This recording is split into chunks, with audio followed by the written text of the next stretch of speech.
بسم اللہ الرحمن الرحیم۔ السلام علیکم۔ قوم سبا پر اللہ کے عذاب کا واقعہ۔ اہل سر سار کی ایک قوم جسے قوم سبا بھی کہا جاتا ہے، اللہ تعالیٰ کی بے شمار نعمتوں کے اندر زندگی گزار رہی تھی۔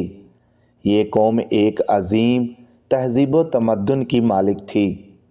حضرت داؤد علیہ السلام اور حضرت سلیمان علیہ السلام کی باعظمت حکومتوں کے بعد ان کی حکومت زبان و زد و خاص و عام تھی۔ کہا جاتا ہے کہ یہ لوگ گندم کے مغز سے آٹا پیس کر روٹیاں پکاتے تھے، لیکن اس سے برعکس وہ اس قدر اسراف کرنے والے اور ناشکرے تھے کہ انہی روٹیوں کے ساتھ بچوں کا پخانہ صاف کرتے تھے۔ بعد ازاں ان آلودہ روٹیوں کو اکٹھا کرنے سے ایک پہاڑ بن گیا تھا۔ پھر ایک صالح شخص نے وہاں سے گزرتے ہوئے ایک عورت کو دیکھا جو روٹی کے ساتھ بچے کے پخانے کے مقام کو صاف کر رہی تھی۔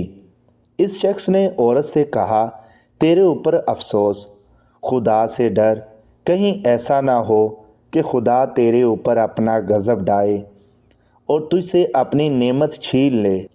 اس عورت نے جواب میں مذاق اڑایا اور مغرورانہ انداز میں کہا، جاؤ جاؤ، گویا کہ مجھے بھوک سے ڈرا رہے ہو۔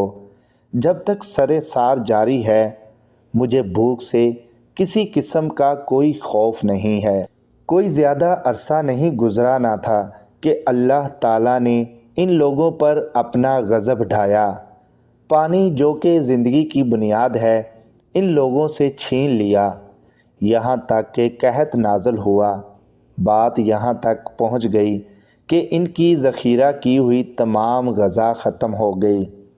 آخر کار وہ مجبور ہو گئے کہ انہی آلودہ روٹیوں پر ٹوٹ پڑے جو ان لوگوں نے اکٹھی کر کے پہاڑ کی مانند ڈھیر لگایا ہوا تھا، بلکہ وہاں سے روٹی لینے کے لیے صف لگتی تاکہ ہر کوئی وہاں سے اپنے حصے کی روٹی لے سکے۔ کفران نعمت، قحط اور ان کی بدحالی کے بارے میں متعدد روایات موجود ہیں۔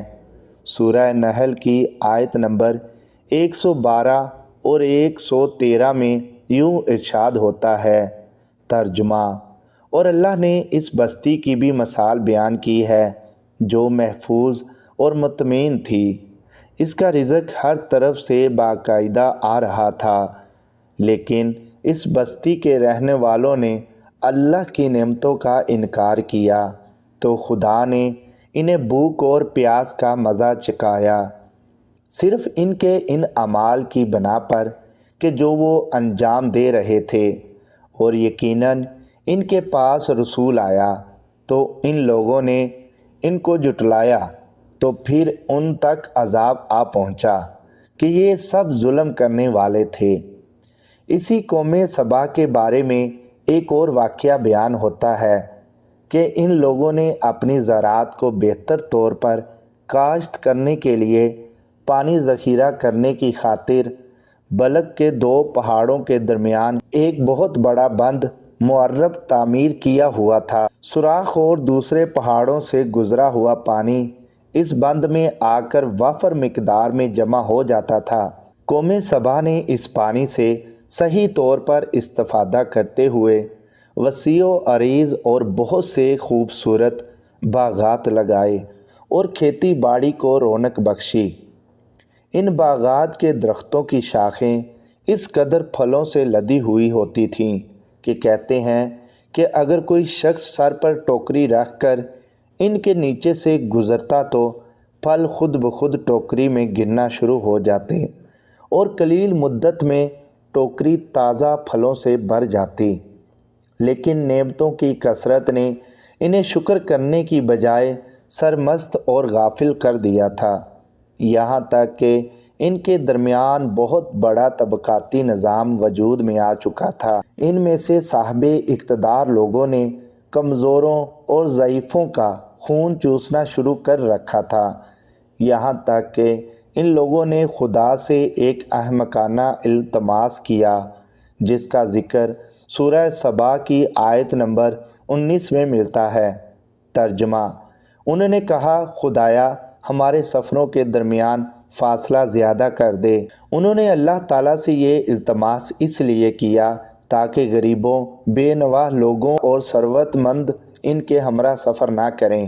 ان کی خواہش یہ تھی کہ آبادیوں کے درمیان خشکی ہو اور فاصلہ بہت زیادہ ہو تاکہ تہی دست اور کم آمدنی والے لوگ ان کی طرح سفر نہ کر سکیں۔ اللہ تعالیٰ نے ان مغرور پیٹ کے پجاریوں پر اپنا غضب نازل کیا۔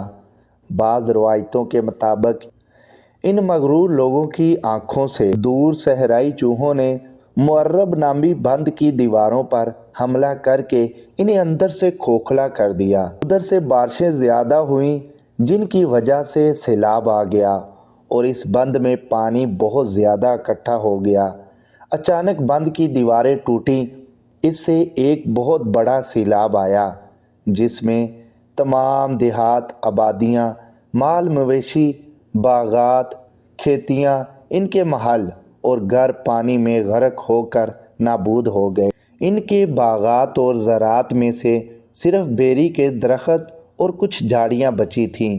خوش الحان پرندے وہاں سے کوچ کر گئے تھے، جبکہ الووں اور کووں نے قوم سبا کے کھنڈرات میں اپنے گھونسلے بنا لیے تھے۔ اس بات کا ذکر سورہ سبا کی آیت نمبر 15 اور 16 میں ملتا ہے اور آخر میں سورہ سبا کی آیت نمبر 17 میں۔ قرآن کریم میں اس واقعہ کا یوں نتیجہ نکالا ہے، یہ ہم نے ان کی ناشکری کی سزا دی ہے اور ہم ناشکروں کے علاوہ کسی کو سزا نہیں دیتے۔ سمیع وائس چینل کے ناظرین، اگر انسان سچے دل سے اپنے رب کا شکر ادا کرنا چاہتا ہے تو اسے چاہیے کہ اللہ تبارک و تعالیٰ نے اسے جو نعمتیں دی ہیں، ان سب نعمتوں کا تقاضا یہی ہے کہ انسان ان کا شکر ادا کرے، یعنی انسان اللہ کی بے شمار نعمتوں کا دل سے اقرار کرے، زبان سے اس کی تعریف کا اظہار کرے۔ لہٰذا صرف وہی انسان اللہ کا شکر گزار بندہ کہلائے گا۔ دنیاوی سکون اور آخرت کی کامیابیاں انہی لوگوں کے لیے ہیں جو اللہ تعالیٰ کے شکر گزار ہیں۔ اللہ پاک ہمیں دین اسلام کو سمجھنے اور اس پر عمل کرنے کی توفیق عطا فرمائے، آمین۔ سمیع وائس کو سبسکرائب کرنا مت بھولیں، لائک کریں، شیئر کریں اور کمنٹ سیکشن میں اپنی رائے کا اظہار ضرور کریں۔ جزاک اللہ۔